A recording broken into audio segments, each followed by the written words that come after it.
Why did the general's voice falter at the very moment pride should have been strongest? The applause had been steady, the kind of reverent thunder that carries across a naval base like an echo of history itself. Families had gathered beneath the Virginia sun, the bay breeze stirring flags that snapped against the whitewashed ceremony platform. This was the day when ordinary sailors crossed the invisible threshold into legend. Graduation Day. Class 347 of Basic Underwater Demolition, SEAL Training. A moment etched into family memory forever. And yet silence. It began when General Marcus Reeves, a man whose 3 stars shone like medals carved out of sacrifice itself, locked eyes with someone in the crowd. His words, rehearsed and ceremonial, fell away mid-sentence. His throat tightened, his gray eyes hardened into something that was not recognition, but fear. The kind that comes only when the past walks uninvited into the daylight. He had seen a scar. Robert Simmons, seated in the 3rd row, had rolled up his sleeves against the heat. Nothing more than a practical motion, as ordinary as breathing. But the scar on his forearm was no accident of construction work, no mark of an ordinary life. Jagged, deliberate, burned into him like an unholy brand. It carried a message no civilian would ever understand. A message Reeves recognized instantly, because he had once signed death certificates that were supposed to make scars like this vanish from memory. The general froze. For an eternal breath, 500 people watched him struggle for words, unaware that the ground had just shifted beneath their celebration. Margie Simmons noticed. She sat in the front row of graduates, her uniform immaculate, her auburn hair pulled back in precise regulation. 27 years old, the only woman who had begun this class and the only woman to finish. She had been told it couldn't be done, that Hell Week would break her, that the ocean would swallow her resolve, that she would fail where 19 men already had. But she hadn't. She had endured, adapted, survived. And now she sat with her brothers in arms, waiting for the symbol that said she was one of them, her golden trident. But as the general faltered, Margie's newly honed instincts sharpened. She had spent half a year being broken down and rebuilt into something else, something that saw what others missed. She read faces, voices, body shifts. The pause in Reeves' speech wasn't the nerves of an aging officer. It was fear. Controlled, contained, but real. Her eyes swept the crowd. She caught her mother dabbing tears, her younger brother leaning forward with a grin, and then her father, silent, still, watching. His jaw tight, his hands folded. He looked proud, yes, but something else too, braced as though expecting impact. What had the general seen? The ceremony pressed forward, even as unease threaded through the warm air. Reeves gathered himself, returning to the script. He spoke of honor, of sacrifice, of the sacred bond between nation and warrior. But his words carried a tremor that only the observant could detect. A rift ran beneath the surface of his speech, as though every phrase cost him more than it should. Margie felt it in her chest, an unease she couldn't name. This was supposed to be her day, the culmination of years of sacrifice, sweat, and doubt overcome. Yet the weight of something unspoken pressed in around her. She filed it away the way she had been taught. An anomaly, a shift in energy, something that didn't belong. The demonstration before the ceremony replayed in her mind as if to remind her of what she had earned. The helicopter descent, the underwater demolitions, the brutal close-quarters combat against multiple opponents. She had moved like water, instructors had whispered. Fluid, precise, inevitable. The crowd had cheered her as something rare, proof that resilience had no gender. But her father's face now, his stillness, that scar hidden in memory, it threatened to unmake the moment. General Reeves called names one by one, pinning tridents onto crisp uniforms, offering the ritual words of congratulations. Applause followed each. Smiles. Families cried and laughed. A rite of passage older than any individual in attendance. And yet, each step closer to Lieutenant Simmons, Margaret A. felt heavier, as though gravity itself resisted. In the crowd, Robert Simmons' pulse thundered. He had stayed invisible for 22 years, lived as a construction worker, a husband, a father. He had built walls of lies sturdy enough to house a family. But in a single glance, a single scar exposed to the light, all of it trembled. Because Marcus Reeves was not just a general.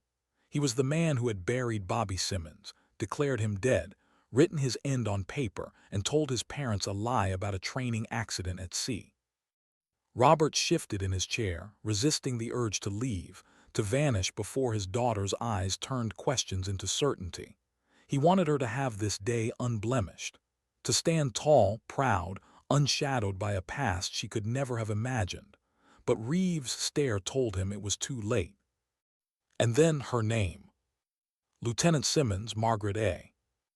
Margie rose, every movement trained, deliberate. She walked toward the stage, the weight of 6 months of hell carried like armor across her shoulders. Her father's applause reached her ears, but so did the silence behind it. General Reeves met her at center stage. Their eyes locked. For a heartbeat, neither spoke. He saw her father in her gaze, intelligence, suspicion, an instinct to question. She saw the tremor in his hands as he reached for the insignia. He pinned the trident onto her uniform, the golden symbol of brotherhood and sacrifice, but it felt heavier than gold. "Congratulations, Lieutenant," Reeves said, his voice steady though his chest roared with ghosts. "Thank you, sir," Margie replied, though her tone carried a quiet weight. She had noticed the hesitation. She had seen his glance toward her father. She had filed it away. Applause thundered, but for Margie it felt distant. Her father's secrets pressed against her new reality, whispering through the silence between cheers. General Reeves' voice had cracked, and in that crack, a truth had slipped through, one that threatened to rewrite everything. She saluted, stepped back, and turned toward the crowd. Her father clapped, his sleeves rolled down now, scars hidden once more. But his eyes carried the weight of history, and in them she saw not relief but dread. Why was her father afraid? Why had a 3-star general nearly broken at the sight of him? The golden trident gleamed on her chest, heavy, radiant. And in that moment, Margie understood something her instructors had never said out loud. The hardest battles weren't fought in surf or sand. They were fought in silence, against questions no one wanted answered. And she had just stepped into one. What did it mean when a general looked at you not with pride, but with fear? The reception after the graduation was supposed to be light. Tables lined with refreshments, families embracing, camera flashes capturing moments that would live on in framed photos and dusty albums. New tridents gleamed on pressed uniforms as sons and daughters basked in pride, laughter, and relief. But for Margie Simmons, every smile was shadowed by something unspoken. She moved through the crowd like a warrior still on patrol, scanning faces, registering expressions. Her training had hardwired her to look for anomalies. Today, the anomaly was not in the sea of parents or the chatter of siblings. It was on the stage, in the way General Reeves' gaze had locked on her father, in the way her father had frozen, as if every breath carried danger. She should have felt free. Instead, she felt watched. Robert Simmons stood at the edge of the crowd, sleeves rolled back down now, careful.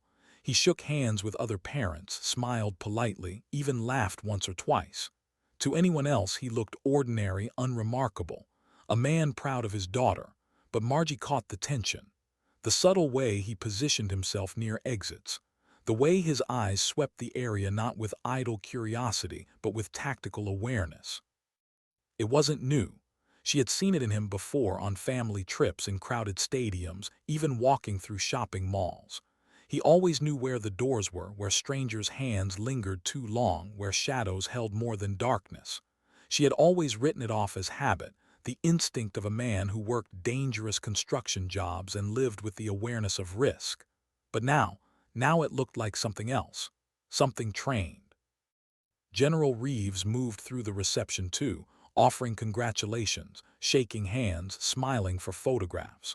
To most, he was the picture of military pride, a man of authority lending gravity to the occasion. But Margie caught the cracks. His smile never reached his eyes.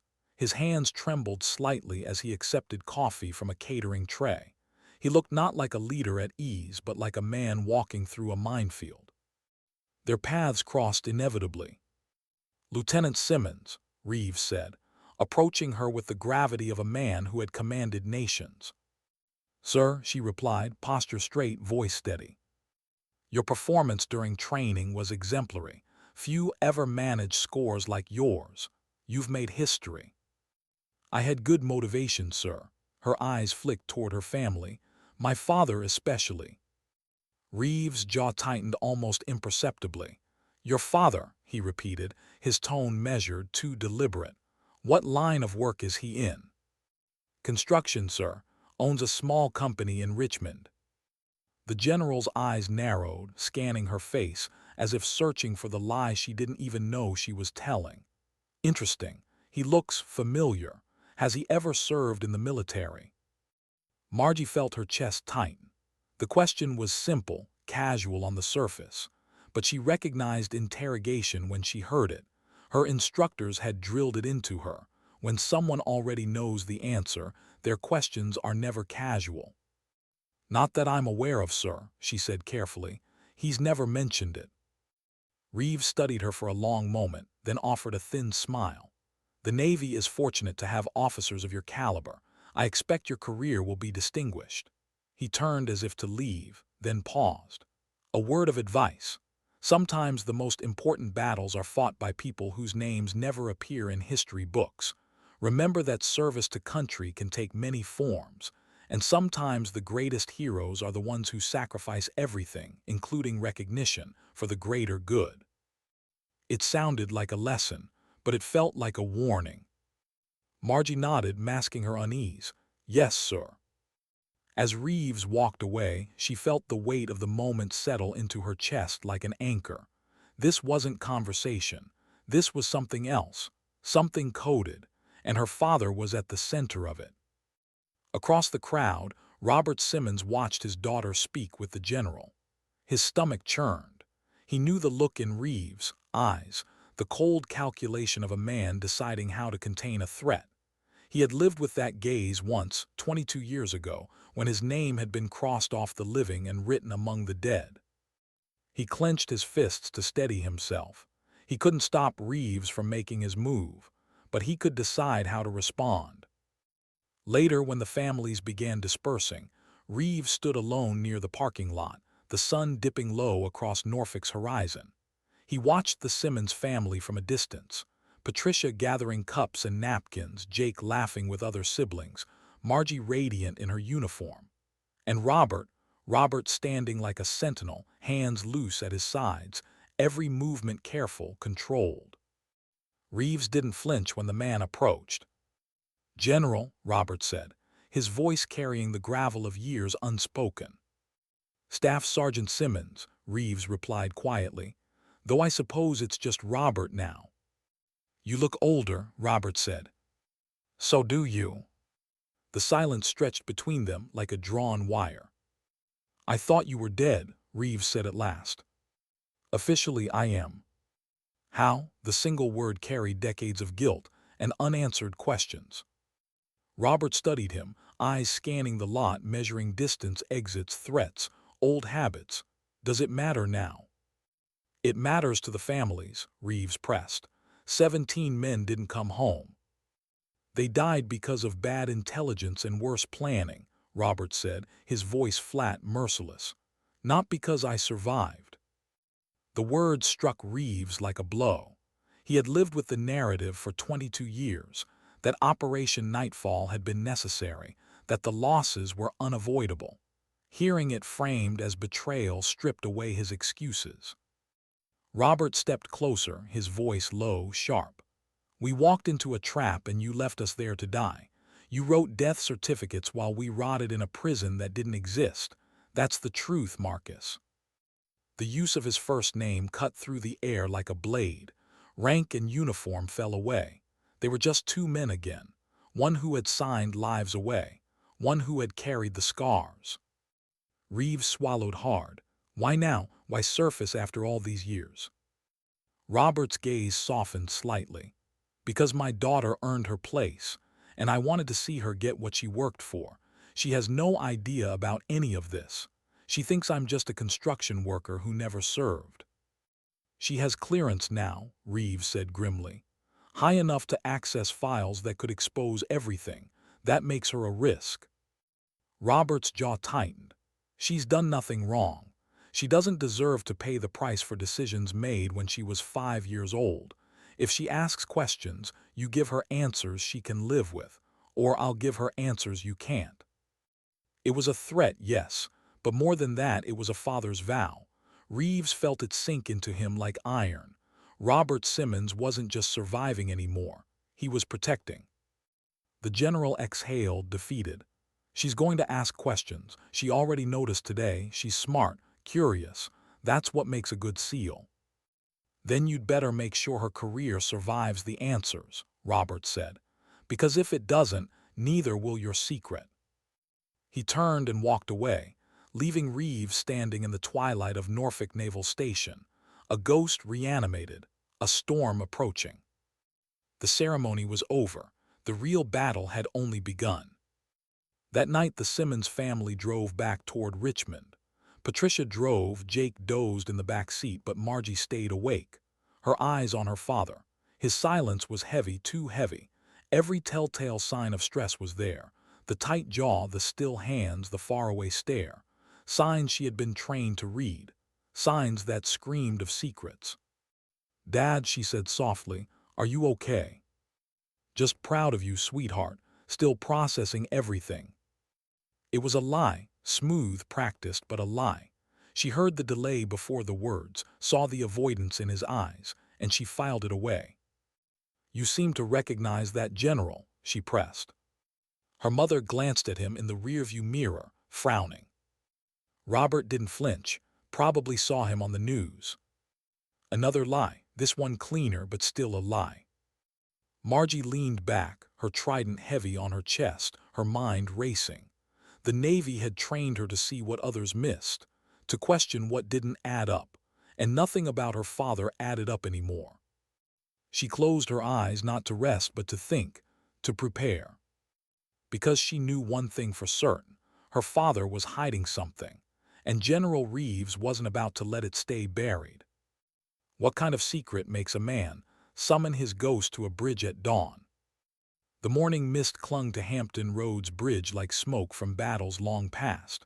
The water below was restless, tide pulling against current, whispering its own secrets as it rushed toward the Atlantic. Robert Simmons arrived early as he always had. Habit, instinct, survival. 15 minutes before the hour, his old pickup truck parked in the exact spot the message had specified. Patricia had kissed him goodbye without suspicion, reminding him to drive carefully, believing he was running errands. He hadn't told her the truth. Not yet. Not when the truth had claws sharp enough to tear apart everything they had built. The text had been simple: a time, a place, and a threat. Come alone or your family learns everything.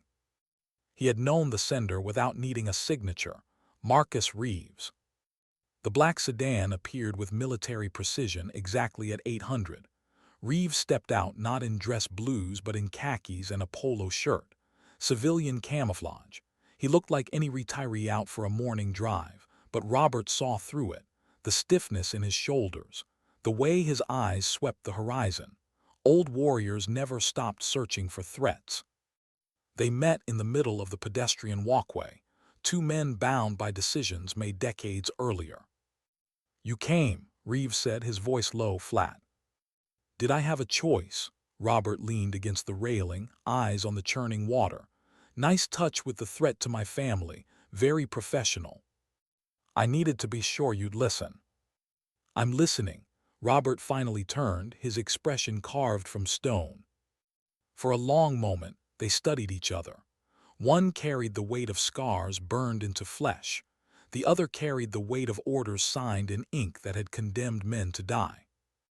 "Your daughter's security clearance gives her access to files that could expose Operation Nightfall," Reeves said. "If she starts digging—" "She won't," Robert interrupted. "You can't guarantee that." Reeves' eyes narrowed. "She's sharp. She noticed something was wrong yesterday. Curiosity like that doesn't let go. Robert's silence was its own confirmation. He thought of Margie's eyes, the way they had lingered on him in the car ride home, the questions tucked behind her words. She was already circling the truth. "What do you want me to do about it?" Robert asked. "Disappear again. Leave Norfolk. Leave Virginia. Leave the country if necessary. Just vanish before she starts pulling threads neither of us can afford." The suggestion landed like a hammer blow.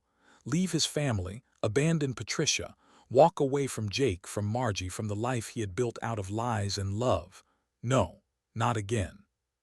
"No," Robert said quietly. Reeves stiffened. "This isn't a negotiation." "You're right, it's not." Robert's voice hardened, each word deliberate. "I disappeared once because I didn't know better. I'm not doing it again." "Then you're condemning everyone involved in Nightfall. Congress will dig. The press will swarm. Families will learn their husbands and fathers died for a lie." Robert stepped closer, his eyes flaring. "Maybe they should learn." The words split the air like a rifle shot. Reeves flinched, not outwardly but deep, where guilt lived. Robert rolled up his sleeve, shoving the fabric back to expose the scar. Jagged, cruel, intersected by 3 circular burns that formed a triangle. "You see this? 17 good men died for a lie, and I carry their proof on my skin every damn day." Reeves' breath hitched. He had read about such marks, filed reports, seen photos buried so deep in archives they might as well have been buried with the men themselves. But seeing them now, raw, real, undeniable, was like being dragged back into that classified nightmare. "How did you survive?" Reeves whispered. Robert's eyes drifted back to the water. For a long time he said nothing. Finally his voice returned, low and cold. "I didn't escape. I was released." Reeves blinked. "That's impossible, the reports." "The reports said what you needed them to say," Robert snapped. "Just like they said what someone else needed them to say when they sent us into that trap in the first place." Reeves shook his head, denial fighting truth. "You're telling me they let you go?" "I was released after 18 months, Robert said. "After they got what they wanted, proof that America abandons its own." The accusation landed heavier than any weapon. Reeves staggered beneath it, because he knew it was true. He had signed the memo. He had recommended against the rescue attempt. He had chosen operational security over human lives. "You were released to send a message," Reeves murmured, horror dawning. "I was released to be a reminder," Robert said. "That honor is just a word politicians use. That duty is a leash. That men like us are disposable when secrets weigh more than lives." The silence stretched. Below them waves slapped against concrete. Above them gulls wheeled through the mist, their cries thin and sharp. "What happens now?" Reeves asked. "Now," Robert said, "you go back to Washington, and you make sure my daughter's career survives this. You bury her name in so much protection no one dares touch it, because she's earned her place. And if you try to take it from her, everything I've hidden for 22 years goes public. Every file, every memo, every lie." Reeves swallowed hard. "And if something happens to your family?" Robert leaned close, his voice a whisper edged with steel. "If my wife or son have accidents, if Margie's career is sabotaged, if any of us vanish under mysterious circumstances, then Operation Nightfall doesn't stay buried. It burns." Reeves saw it in his eyes. Robert wasn't bluffing. He was a man who had already lost everything once. He had nothing left to fear. Robert turned, walking back toward his truck, sleeve rolled down again, scar hidden. The mist swallowed him step by step until Reeves stood alone on the bridge, watching a ghost disappear into daylight. The conversation was over, but the war was just beginning. 3 days later, the storm made its move. Margie was at Naval Special Warfare Command, processing her first assignment. The building hummed with purpose, young operators moving with urgency. the air thick with the energy of missions that would never be acknowledged publicly. Her trident still felt new on her chest, a promise of purpose she had earned. Her phone buzzed, unknown number, she almost ignored it, almost. Lieutenant Simmons. Lieutenant, this is Admiral Harrison, my office, immediately. The line went dead. Within 20 minutes, she stood before a desk overlooking Chesapeake Bay. Admiral Harrison, gray-haired, authoritative, studied her with a gaze that had sent men into war zones without flinching. Lieutenant Simmons, he said without preamble, we have a problem. Her stomach tightened. Your security clearance has been flagged for additional review. Pending the outcome, your assignment to SEAL Team 4 is postponed indefinitely. The words hit harder than hell weak. Sir, she managed, what triggered the review? Questions have been raised about your family background, Harrison said carefully, specifically your father. Margie felt her pulse hammer. The questions, the lies, the scar she had glimpsed but never understood, it had all led here. My father is a construction contractor, she said, her voice steady. I don't understand what that has to do with my assignment. Neither do I, Harrison admitted. But when a 3-star general personally requests a review, we don't ignore it. Reeves. The name thundered in her mind. How long will the review take? She asked. Could be weeks, could be months. Harrison's expression softened slightly. Lieutenant, I've read your record. Your performance was exemplary. Under normal circumstances, you'd already be training with your team. But these aren't normal circumstances. Someone very powerful wants you sidelined, and they're using your father to do it. Margie kept her face still, but inside, rage and fear collided. Her father, whatever he had hidden, whatever he had done, was now threatening to destroy everything she had worked for. She saluted, turned, and left the office. Her path was clear. She would find the truth. Because whatever her father was hiding, she needed to know. And she needed to know now. What happens when the person you trust most becomes the source of every unanswered question? The drive back to Richmond should have been routine. 2 hours of highway, fields rolling past, the familiarity of home drawing closer with every mile. But for Margie, the world inside the car felt like a battlefield. Her trident sat heavy on her chest, but the weight no longer felt like pride. It felt like a question. She had been flagged, sidelined before her career had even begun. The reason? Her father. Robert Simmons sat in the passenger seat, hands resting still on his knees, eyes fixed out the window as if the trees rushing by held answers. Patricia drove with quiet concentration, but the tension between husband and daughter was thick, electric. Jake dozed in the back seat, oblivious for now. Margie had been trained to recognize deception, to hear the silence in a pause, to see the truth in a clenched jaw, and her father was practically radiating lies. Dad, she said softly. He didn't look at her. Yeah. Why did General Reeves look at you that way? His jaw tightened. What way? Like he'd seen a ghost. Patricia's eyes flicked to him in the rearview mirror. She hadn't been paying attention during the ceremony. Not closely, but she had noticed the strange pause, the hush in Reeves' speech. Hearing Margie put it into words now made her grip the wheel tighter. Robert forced a shrug. Probably recognized me from somewhere. Maybe the news, maybe a job site. Military guys see a lot of faces. Another lie, smooth, practiced, but Margie heard it, she felt it. She leaned closer, her voice quieter, sharper. He knew you, Dad. Don't tell me he didn't. I've been trained to read people. He looked at you like you weren't supposed to be alive. The words hung in the car like smoke. Patricia's hands tightened further on the steering wheel. Jake stirred in the back, blinking awake. What's going on? He mumbled. Nothing, Patricia said quickly, but her eyes were locked on her husband now. Robert kept his gaze fixed outside, the muscles in his face still as stone. Finally, he exhaled. Some things, he said, are better left buried. Margie's chest tightened. That's not an answer. It's the only one I can give. Patricia's voice broke in, low but steady. Robert, are you going to tell us what's going on, or do we have to find out from someone else? For the first time he looked at her, his wife of nearly 20 years, the woman who had patched him up, who had believed his lies because the truth was too impossible to face. He saw in her eyes not just love but suspicion now, and resignation. His phone buzzed. A text. He glanced at it and his blood went cold. We need to talk tomorrow. 800.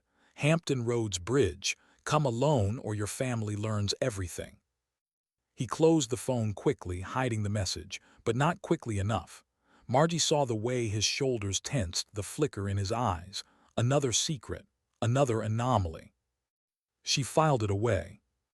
The rest of the drive passed in silence. But silence, Margie knew, was just another kind of battle. 2 days later, she couldn't wait anymore. She found him in his workshop behind the house. The place smelled of wood shavings and varnish, the air filled with the hum of a small fan. He was bent over a half-finished cabinet, hands moving with precise, patient care. She had always admired the way he could take raw materials and shape them into something solid, something lasting. But now, every stroke of his hands felt like avoidance. "Dad," she said from the doorway. He looked up, smiled, the smile she had grown up trusting, the smile that had patched every scraped knee, every heartbreak. But today it looked different, tired, forced. "Hey, sweetheart," he said, "how's the Navy treating you?" "They're conducting a security review," she said flatly. "Because of you." The smile faltered. Robert set his tools down carefully, one by one, as though buying himself time. Finally, he turned to face her, his expression stripped bare. "I was wondering when this would happen," he said quietly. Margie stepped inside, the floorboards creaking beneath her boots. "When what would happen? Dad, who are you really?" The question split the air. Dust motes hung motionless, as if waiting for his answer too. Robert sat heavily on a stool, running a hand through hair streaked with gray. He looked older than he had 2 minutes ago, older than his 56 years. "My real name," he began slowly, "is Staff Sergeant Bobby Simmons, U.S. Army Special Operations." Margie's breath caught. "I was 24 years old when I died. March 15, 2002, Operation Nightfall." Her chest tightened. The words made no sense, yet carried the ring of something undeniable. "Died," she whispered. Robert nodded. "That's what they told my parents, what they wrote in official reports, what General Reeves signed with his own hand. My body was lost at sea in a training accident." Margie shook her head. "That's impossible. You're here. You've been here my whole life." He rolled up his sleeve. The scar stretched from wrist to elbow, jagged and cruel. Up close, she saw more deliberate burns, 3 circles forming a triangle, smaller marks etched like code. Her training took over, cataloging each wound, each pattern. Her stomach turned. "You were tortured." "For 18 months, he said, voice flat, detached. "There were 3 of us, Corporal Dave Martinez, Sergeant First Class Tom Wilson, and me. Dave lasted 6 months. Tom lasted 14. I was the only one left when they finally," he paused, "released me." Margie's mind reeled. Released. They got what they wanted, proof that America abandons its own. Her throat tightened. "But how did you survive it?" His eyes softened for the first time. "Because I had something to live for. Your mother, we met before the operation, 3 dates. That was all, but it was enough. Every time they tried to break me, I held onto her face, her voice, the idea that I had to get back to her." Margie swallowed hard. The workshop blurred as tears filled her eyes. Her father, the man who had built her childhood with love and steadiness, had endured unspeakable horrors to come home, and he had built that home on lies to protect them all. "You came back," she whispered. "But why didn't you tell her? Why didn't you tell us?" "Because Bobby Simmons was dead," he said softly, And Robert Simmons had to be real. If I told her, she would have carried my lies with me. I couldn't do that to her, to you. So I built a life, and I hid the rest. Margie sat opposite him, her trident gleaming in the dusty light. The silence between them was heavier than any words. Finally, she said, "General Reeves recognized your scar, didn't he?" Robert's eyes darkened. He was the one who signed my death certificate. Seeing me must have been like watching his own nightmare walk back into daylight. Her stomach churned. He's the one who requested the review. Yes. So my career, everything I've worked for, is being destroyed because of a secret older than me. Robert's voice cracked. Yes. The silence in the workshop turned sharp. Margie stared at the man who had taught her to be strong, to push past limits, to fight for every inch. And now she realized he had also taught her how to hide, how to bury the unbearable. Patricia found them 2 hours later, stepping into the workshop with her medical bag still slung over her shoulder. She stopped at the doorway, taking in the sight. Her husband slumped on a stool, her daughter pale and silent, the scar exposed on his arm like an open wound. "Robert," she said carefully, "what's going on?" He looked at her, eyes filled with a sorrow he could no longer hide. "My name is Robert," he said. "It never was." And then the dam broke. The lies, the scars, the buried operation, they all came spilling into the open, flooding the small workshop with 22 years of secrets. Patricia listened, hands trembling, as her husband told her that the man she'd loved had once been declared dead, abandoned by the country he had sworn to serve. When he finished, silence fell again. Patricia stepped closer, her gaze fixed on the scar. She traced it lightly with her fingers, not touching, just hovering, as though afraid the pain might leap from his skin into hers. "Dear God," she whispered, "how did you survive?" Robert took her hand. "Because of you, because I needed to come home to something real." Tears blurred Patricia's vision. The man she had built her life with, the father of her children, had lived through hell and returned, but he had never truly come home. She sank into the chair beside them, eyes wet, voice trembling. "Why didn't you trust me with this?" "Because if anyone discovered who I really was, you'd have become a target, a liability, an accomplice, and I couldn't risk losing you, not after surviving everything else." Patricia covered her face with her hands. For a long moment, the only sound in the workshop was the quiet ticking of the old clock Robert had restored years ago. Then Margie spoke, her voice breaking the silence. "Mom, they're destroying my career to protect his secret." Patricia looked at her daughter, at the trident pinned proudly but now threatened with erasure. Her anger rose, not at her husband but at the system that had used him, abandoned him, and was now punishing their daughter for the same lie. "They can't do that," she said fiercely. "They can," Robert said, "and they will. National security trumps everything, especially when it comes to children of men who aren't supposed to exist." Patricia shook her head. "Then we don't let them, we fight." Robert looked at her surprised. "Fight?" "Yes," her voice steadied. "Not just to expose the truth, but to make sure it matters, to make sure it never happens again." For the first time in years, Robert Simmons felt something stir inside him, something that had been beaten out, buried deep. Hope.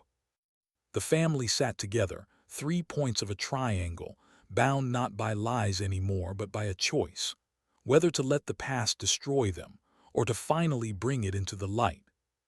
What do you do when the lies keeping your family safe are the very lies destroying your future? For Robert Simmons, the question had been gnawing at him for years.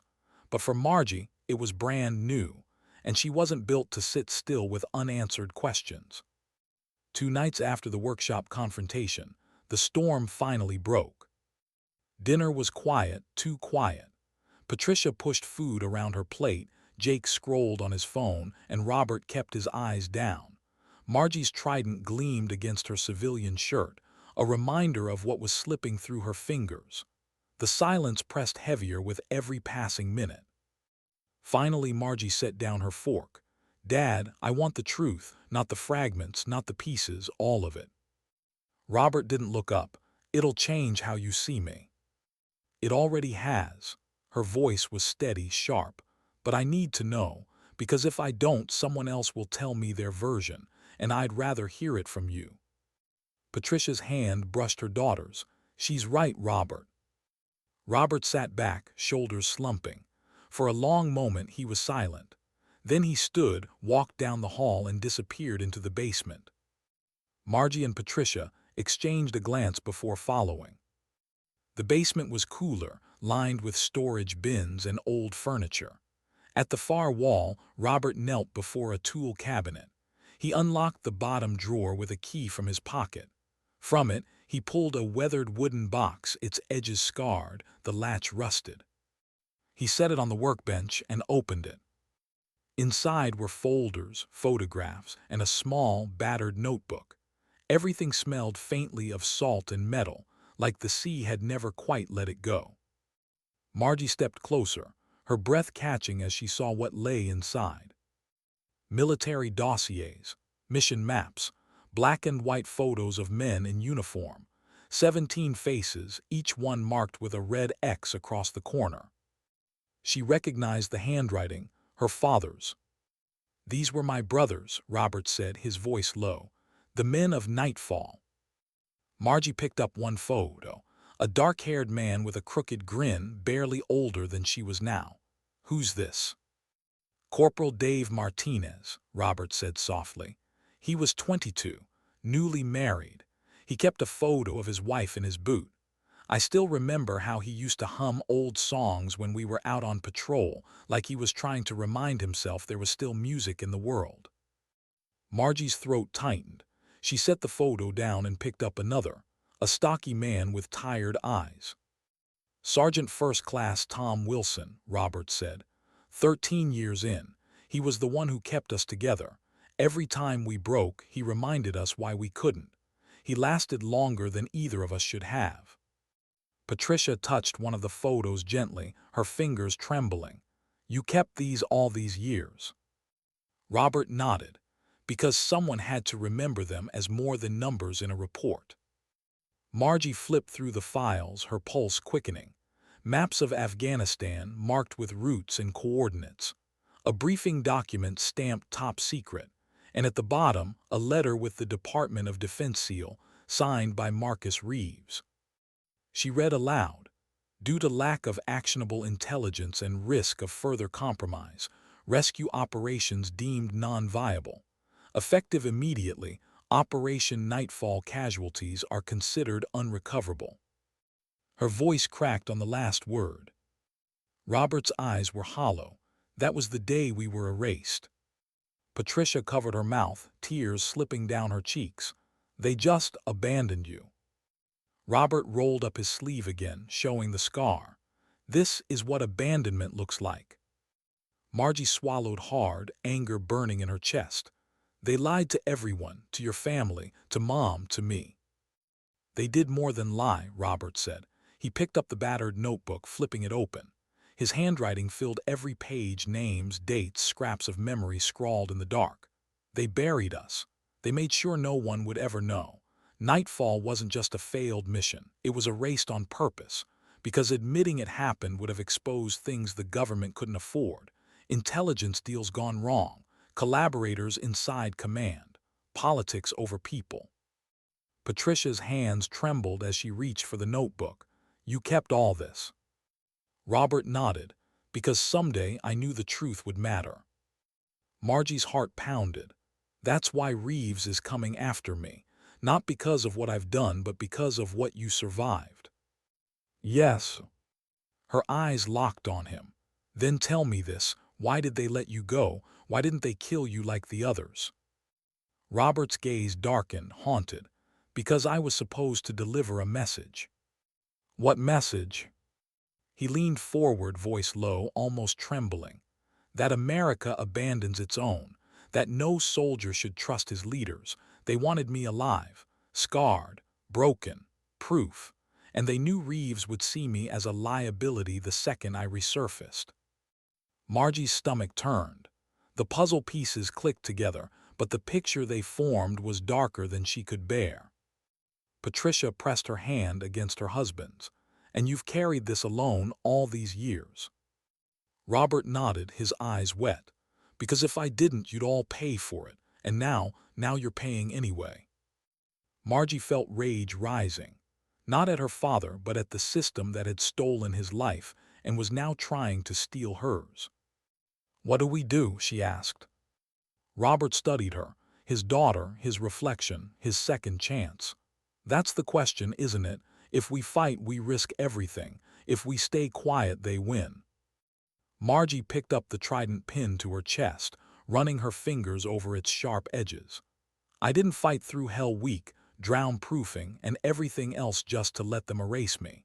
If they want silence, they chose the wrong Simmons." Robert's chest swelled with a mixture of pride and dread. She had his fire, his stubbornness, and now she was about to inherit his war. That night, after Patricia and Jake had gone to bed, Margie stayed in the basement with the files spread across the table. Robert sat beside her, watching as she pieced through 22 years of secrets. "You shouldn't have to carry this," he said quietly. She didn't look up. "Neither should you." He reached out, resting a hand on hers. His voice cracked. "You remind me of them, of Wilson, of Martinez. You've got their grit, their refusal to quit. That scares me, Margie, because it means you'll keep digging until you find the truth, no matter what it costs." She met his eyes, her own fierce and steady. "Then maybe it's time someone paid the cost." For a long moment they just sat there, father and daughter, soldier and soldier, two lives divided by decades, united now by scars and truth. Upstairs, the old clock ticked past midnight. The house was still, but in the silence a storm gathered, a storm aimed not just at Robert Simmons but at the family who bore his name. And for the first time, Margie wasn't afraid of it. She was ready. What happens when the institution you swore to serve turns its gaze on you, not as a soldier, but as a threat? Margie Simmons didn't have to wait long to find out. 2 mornings after her father revealed the truth, a black SUV idled at the curb outside their Richmond home. The windows were tinted, the engine too quiet for a civilian vehicle. When the knock came at the door, Patricia was still in her robe, coffee in hand, but her body stiffened at the sound. Robert was already on his feet. He had expected this. He had known it was only a matter of time before Reeves made his move. "Stay here," Robert said, his voice low. Margie stood anyway, her uniform crisp, her trident pinned proudly. She wasn't going to hide in her own house.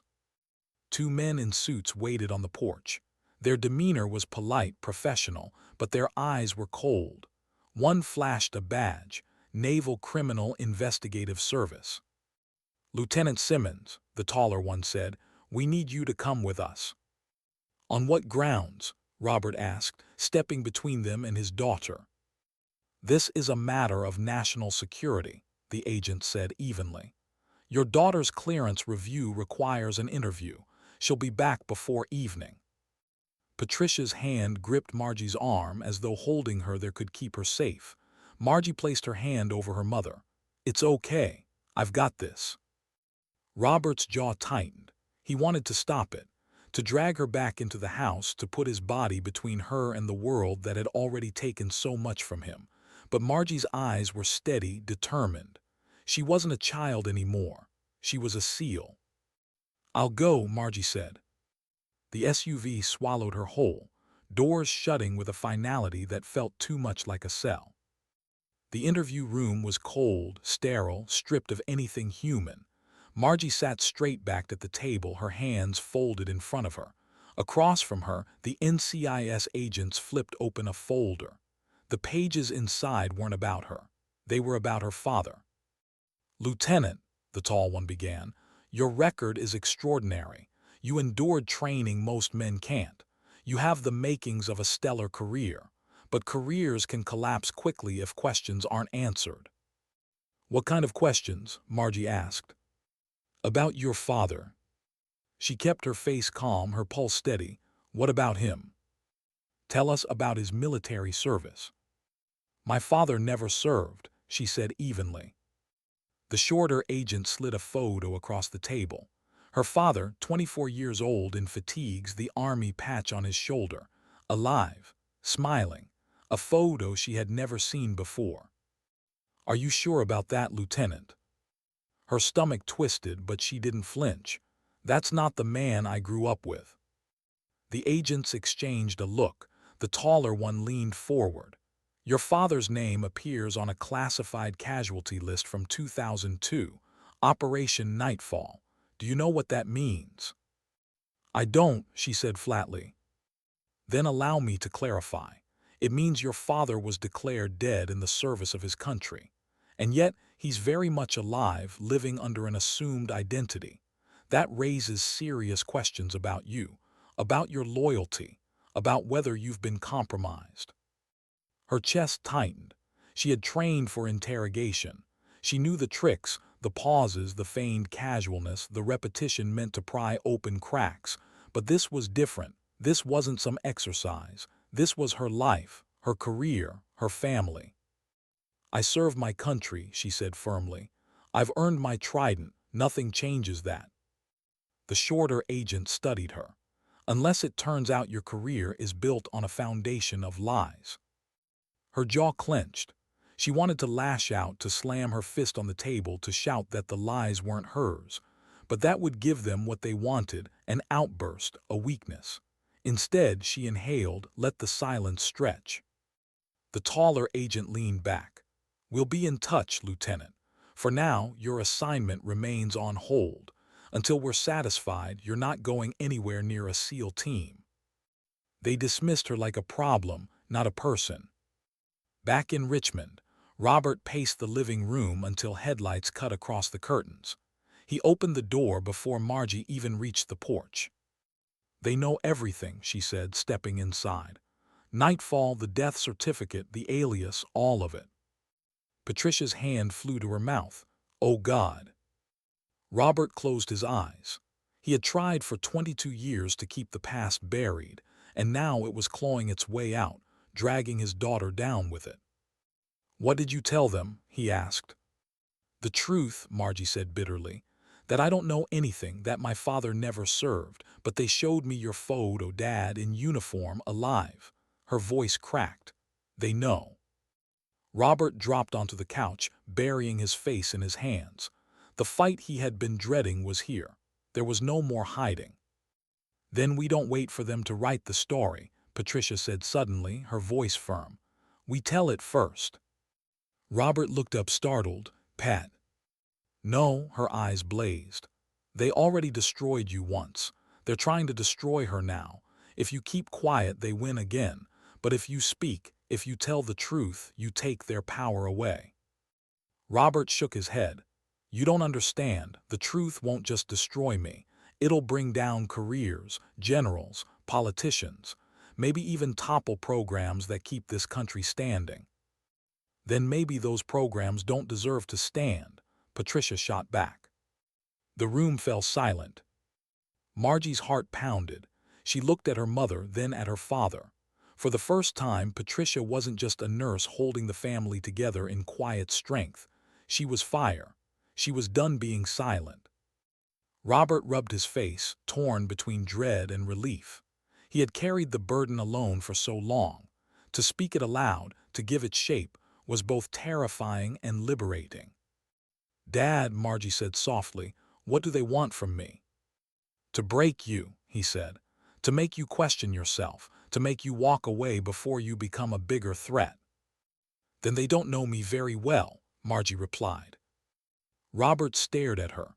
For a moment he saw himself at 24, fire in his chest, ready to fight the world. But this time it wasn't him. It was his daughter, and it terrified him. The next day, the threat became visible. A man in a sedan parked across the street. Same car, same spot all day. When Patricia went to the store, he followed 3 blocks before turning off. When Jake walked home from school, he noticed a different man on the corner, eyes fixed on him. The Simmons family was under surveillance. That night Robert pulled Margie aside. "We have to prepare for the possibility that they'll push harder, they'll try to scare us, intimidate us, maybe worse." Margie's jaw set. "Then we push back." "How?" he asked. Her eyes burned with quiet fire. "You said you kept files, records, proof. If they're going to come after me, I want to know exactly what I'm fighting for." Robert hesitated. The notebook, the dossiers, the files in the wooden box, they weren't just history. They were a live wire, but Margie was right. She deserved to know everything. "Tomorrow," he said, "I'll show you." But tomorrow never came easily. Because the next morning another letter arrived, sealed, official, delivered by hand. Margie opened it at the kitchen table. Her stomach turned as she read. "Lieutenant Simmons, your clearance has been suspended effective immediately. You are prohibited from accessing classified material or participating in operational assignments pending further review." She folded the letter carefully, her hands shaking. "They've cut me out," she whispered, "before I've even started." Robert's fists clenched. Reeves had escalated. The system had escalated. And now his daughter's future was bleeding out in front of him, the same way his had been bled dry 22 years ago. Patricia put her arms around Margie, but Margie's eyes locked on her father. "Then we fight," she said again, louder this time. And Robert, who had once chosen silence over survival, realized there was no silence left to hide in. The war was here. And this time it wasn't just his. How do you fight an enemy that hides behind the very flag you swore to serve? For Robert Simmons, the answer had always been the same. You don't. You bury the truth. You protect your family. You survive. But now the lie had already bled into Margie's life. Silence was no longer survival. Silence was surrender. 2 nights after Margie's clearance was suspended, the Simmons basement looked like a war room. Files spread across the table, maps pinned to corkboard, photographs taped in rows like a memorial. Margie had pulled them into order with the precision she'd learned in training. Patricia brewed coffee, her nurse's steady hands moving like she was preparing for surgery. And Robert sat with his battered notebook open, reliving ghosts line by line. "They'll come harder now," Robert said. "Reeves knows we've stopped playing by his rules."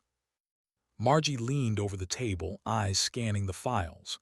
"Then we make our own. We put everything together, every file, every photo, every memo, enough that if something happens to us, the truth still gets out." Robert hesitated. Who would believe us? These aren't just secrets. They're the kind of secrets people are trained to bury. If we go to the press, the story gets smothered before it sees print. If we go to Congress, it dies in committee. "Then we don't go to the press," Patricia said quietly. "And we don't go to politicians. We go to someone who can't be ignored, someone with enough credibility to drag this into the light." Margie's brow furrowed. "Who?" Robert thought for a long moment.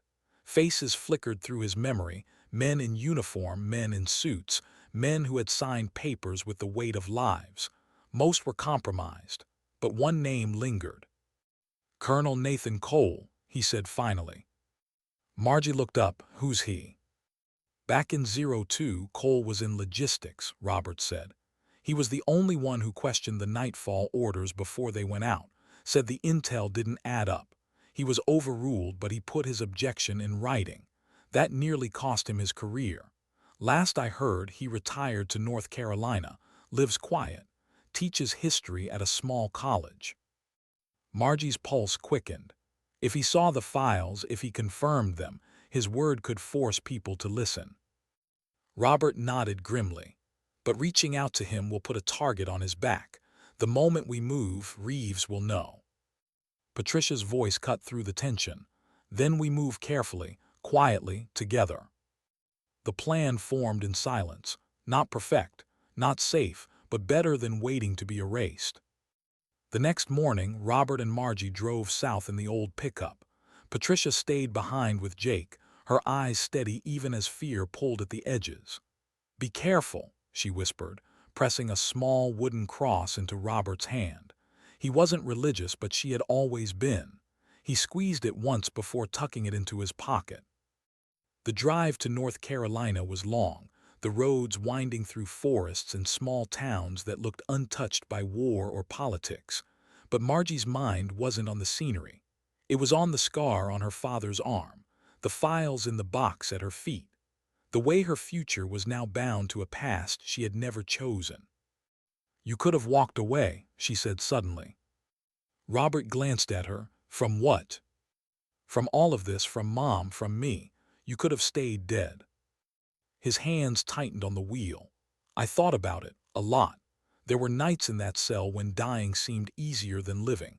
Nights when I prayed I wouldn't wake up. But then I remembered your mother's face.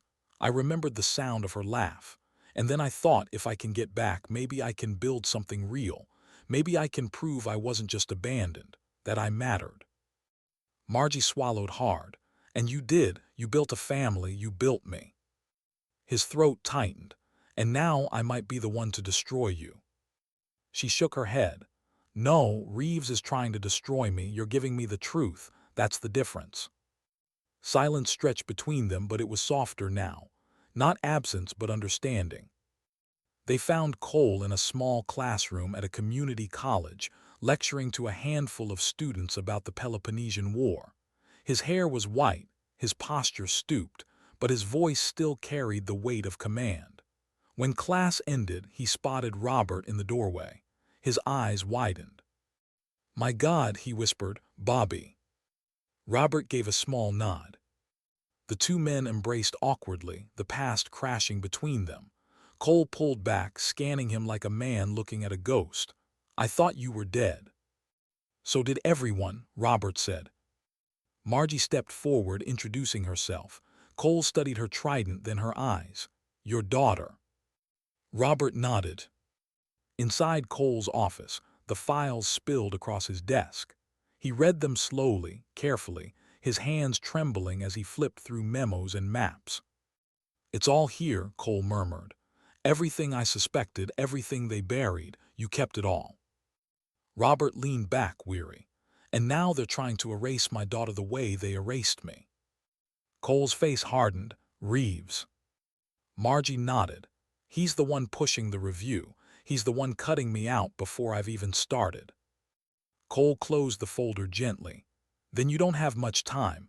He'll escalate until you're not just sidelined, you're ruined, or worse." Robert's jaw tightened. "That's why we came to you. You've got credibility. You can confirm this. You can force them to listen." Cole's eyes darkened. "If I do, they'll come after me too." "We know," Robert said. For a long moment, Cole was silent. Then he exhaled. "But I've lived with the guilt of nightfall for 22 years. I watched good men's names turned into footnotes. If this is my chance to set it right, I won't walk away." Relief washed through Robert's chest. For the first time, they weren't alone. But relief didn't last long. As they walked back to the truck, Robert froze. A black sedan idled across the street, the same kind that had watched their house. "They followed us," Margie whispered. Robert's instincts roared awake. He grabbed her arm, guiding her toward the truck. "Get in, now." The sedan pulled out slowly, deliberately. Not chasing, shadowing, a reminder. On the road north, Margie's phone buzzed.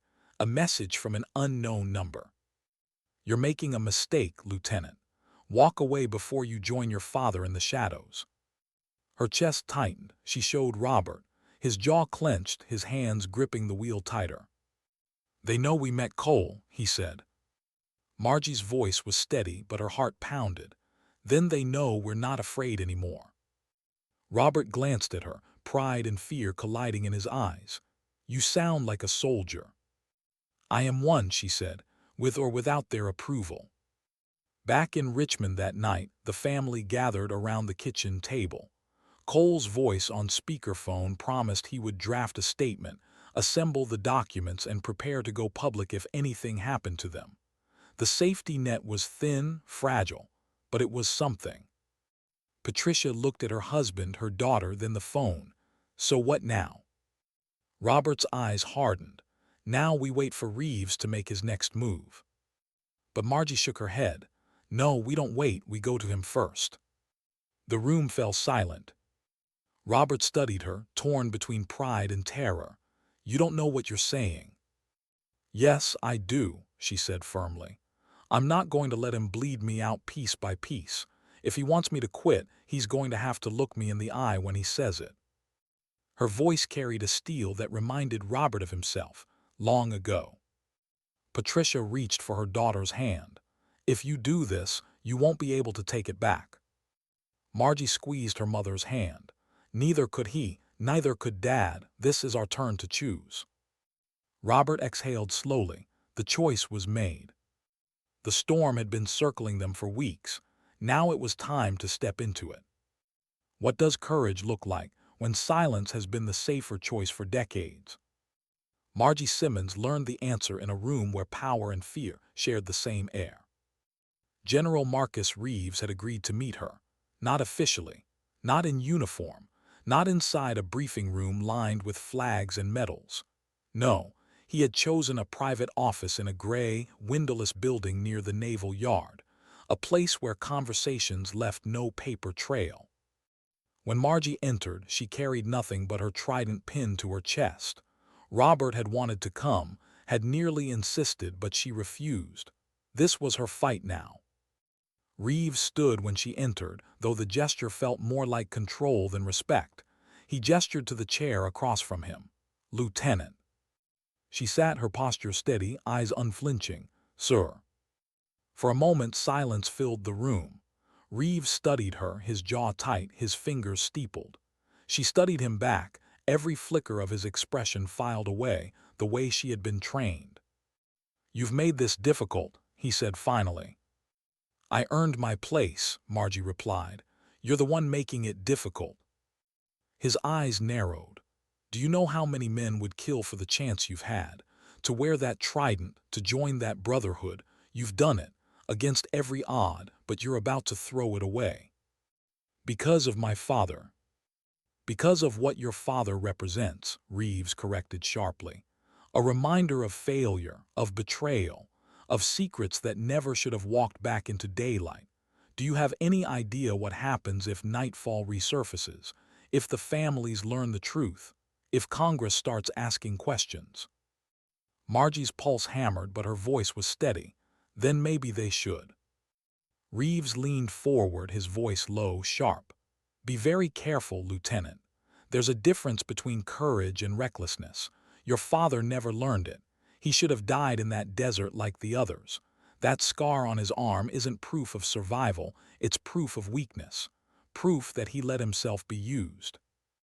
The words cut, but Margie didn't flinch. That scar is proof he endured what would have broken you. Reeves' face hardened.